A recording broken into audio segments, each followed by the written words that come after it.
the incredibly shrinking dollar. The dollar falling again against the euro today after that weak new home sales number. In fact, in the last year, the dollar's dropped 10% against the euro. The euro now costs about $1.41. And it's not just the euro. Last week, the dollar hit a 3-decade low against the Canadian dollar. This morning, the greenback hit a record low against a basket of 6 major currencies.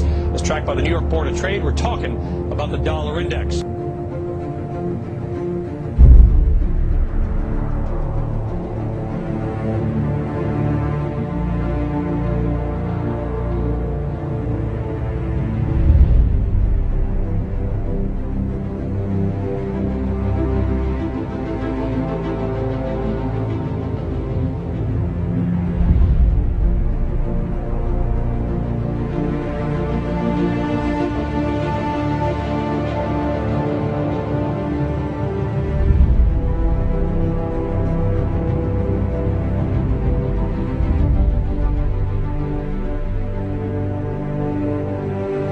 There's a dollar crisis out there, and people's money is being stolen.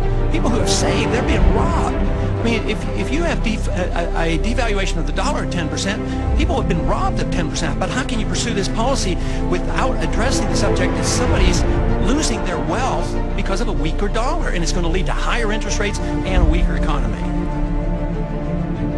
Congress, in essence, has ceded total control of the value of our money to a secretive central bank. Congress created the Federal Reserve, yet it had no constitutional authority to do so. But all these actions directed by the Federal Reserve alter the purchasing power of our money. And that purchasing power is always reduced. The dollar today is worth only 4 cents compared to the dollar that the Federal Reserve started with in 1913.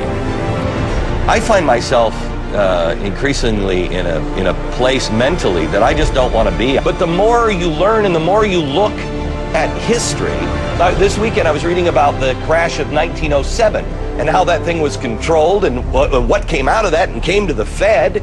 I mean, we're repeating the same mistake, and it was always to give these private individuals control, almost a fourth branch of government or a separate tree of our economic system. How do we untangle ourselves from this? Well, there is no more ominous power than to give this authority to a secret bank to create money out of thin air. And it works as long as people trust the money. But if the money has no backing to it and it's not convertible into anything, it eventually ends. And this is what we're witnessing, the beginning of the end of the dollar hegemony. It is going to end because the world is starting to reject it. But listen to what John Williams says, and he makes these predictions to Fortune 500 companies and hedge funds around the country. This is the guy who gets paid for his advice, and we're lucky enough to get him on CNN. Where are we going? We have a severe recession ahead of us with even higher inflation than we're seeing now. It's going to be probably the worst business cycle seen since the Great Depression. The Federal Reserve is no more federal than Federal Express. So the Federal Reserve is actually an illegal entity functioning within government. It's illegal, and what we have given to this so-called agency is the authority to counterfeit money. Do you have any points of view about the Federal Reserve and how the Federal Reserve operates? They just enter something on a computer. Oh, you need 20 billion today. Here's 20 billion. But they got that out of thin air. It came out of thin air, it goes to the Treasury then pays the bills. What's not good about 400 points on the Dow? It's pouring huge amounts of money into the system. It's printing money. It's going to cause more and more inflation. The dollar's going to continue to go down. It's going to cause a worse recession in the end. The president really has no control, nor does the Congress have any control over this cartel. It just has the appearance of control. But I want to get your take on how much lower you think the markets can go right now? We think that the markets can decline 50 or 60%. We hate to say something so somber, but it's not the time to be optimistic or pessimistic. It's time to be realistic. Our whole system has been built on credit expansion. We have to grow credit year over year in order to keep the economy growing. The economy is not going to grow. It's going to suffer recession, and once it enters recession, it's going to cascade on itself.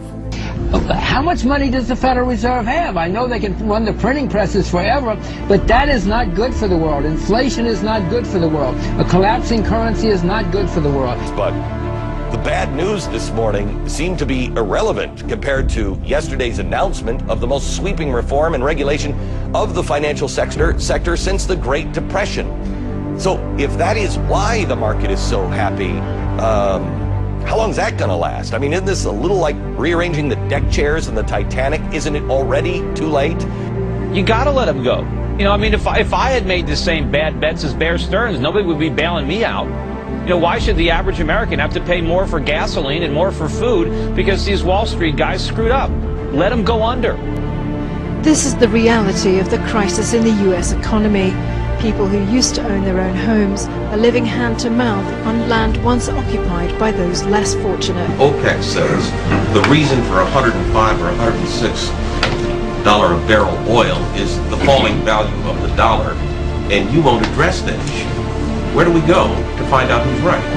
Wendell, I'm under strict instructions and have been from the beginning to not talk about the dollar, and I'm not going to get fired to satisfy your question. But I will ask you this. What would be the first two things you would do if you were in Mr. Bernanke's seat tomorrow morning?